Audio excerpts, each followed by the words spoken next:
கிச்சனில் ஒரு டிஃப்ரெண்ட்டான ஈவினிங் ஸ்நாக்ஸ் தாங்க அம்மா செஞ்சு தரேன்னு சொல்லியிருக்காங்க. அது ஒரு ஸ்வீட் தான். அதுக்கு பேர் சத்து மாவு ரவா லட்டாங்க. நீங்கள் பார்த்துட்டு இருக்கிறது cooking with Meena and Leela channel. நான் உங்கள் லீலா வித் மை மாம் மீனா. உங்களில் எத்தனை பேருக்கு சத்து மாவுனா என்னன்னு தெரியும்? அது எவ்வளோ ஹெல்த்தின்னு தெரியுமா? மைனர் மில்லட்னு சொல்கிற 20 வகை சிறுதானியங்களை அரைச்சி தான் இந்த சத்து மாவை தயாரிக்கிறாங்க. இதில் ஃபைபர், மினரல்ஸ் அண்ட் விட்டமின்ஸ் இருக்குது. அது மட்டும் இல்லாமல் வெயிட் அண்ட் பிளட் சுகர் லெவலை ரெகுலேட் பண்ண இது ரொம்பவே யூஸ்ஃபுல்லாக இருக்குது. No more waiting, let's start the video. சத்து மாவு ரவா லட்டு செய்யறதுக்கு முன்னாடி அதுக்கு தேவையான பொருட்கள் என்னென்னு சொல்லுமா? சத்து மாவு ஒரு 300 கிராம், வெல்லம் ஒரு 200 கிராம், கோதுமை மாவு 1 கப்பு, ரவை ஒரு 1/4 கப்பு, முந்திரி ஒரு 1/2 கப்பு, ஏலக்காய் ஒரு 4 நம்பர், திராட்சை ஒரு 20 நம்பர், ரா மில்க் ஒரு 1/2 கப்பு, நெய் ஒரு 4 ஸ்பூன். இதாங்க இந்த ப்ரிப்பரேஷனுக்கு தேவையான பொருட்கள். இப்போ நம்ம இந்த சத்து மாவு ரவா லட்டு எப்படி பண்ணுறதுன்னு பார்த்துடலாம். சத்து மாவு ரவா லட்டுக்கு ஃபஸ்ட்டு என்னம்மா பண்ணணும்?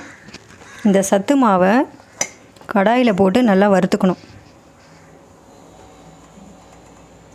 இந்த சத்து மாவுன்றது 20 தானியங்களை வச்சு அரைச்சது.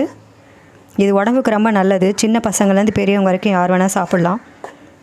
ரொம்ப ஹெல்த்தி ஃபுட்டுன்னு கூட சொல்லலாம். இதை ஹெல்த்தி ஸ்நாக்ஸ்ன்னு கூட சொல்லலாம். இதை லைட்டாக நெய் போட்டு வறுத்துக்கோங்க.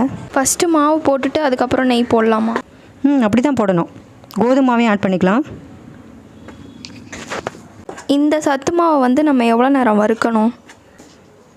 ஒரு 5 மினிட்ஸ் வறுக்கணும். சத்து மாவு நல்லா வறுத்தாச்சு. இப்போ இந்த வெல்லத்தை நம்ம தண்ணியில் போட்டுக்கலாம்.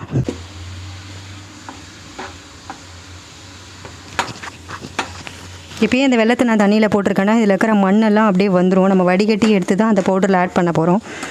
அதனால தான் நான் இதை தண்ணியில் போட்டிருக்கேன் வெல்லத்தை. அவ்வளோதான், வெல்லம் கரைஞ்சிச்சு. இப்போ இதை நம்ம ஃபில்ட்ரு பண்ணிக்கலாம். இப்போ இந்த வெல்லம் தண்ணியை ஃபில்ட்ரு பண்ணி இந்த மாவில் ஆட் பண்ணிக்கலாம்.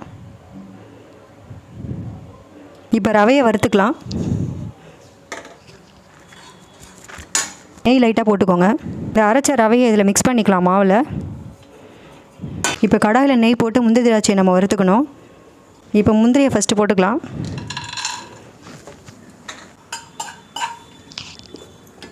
திராட்சையும் ஆட் பண்ணிக்கோங்க. ஏலக்காவையும் போட்டுருங்க. இப்போ முந்திரி திராட்சையெல்லாம் நீங்கள் மாவில் ஆட் பண்ணிக்கலாம். இப்போ இந்த ரா மில்கை இந்த மாவில் ஆட் பண்ணிக்கலாம். இப்போ இந்த சத்து மாவை நம்ம உருண்டை பிடிச்சி எடுத்து வச்சுக்கலாம்.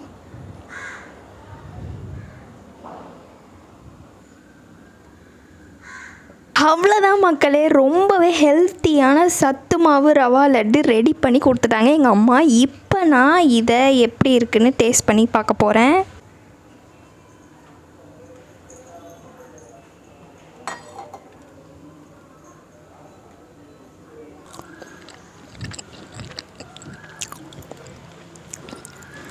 செம்மையாக இருக்குமா. சூப்பரான ஈவினிங் ஸ்நாக்ஸ் ரெடி ஆகிடுச்சு. நீங்கள் இதுக்கு முன்னாடி இந்த மாதிரி ஒரு ஸ்நாக்ஸ் செஞ்சது இல்லைன்னா இந்த ரெசிபியை பார்த்து செஞ்சுட்டு எப்படி இருந்ததுன்னு கமெண்ட் செக்ஷனில் சொல்லுங்கள். நெக்ஸ்ட்டு ஒரு அற்புதமான ரெசிபியோடு சந்திக்கிறேன்.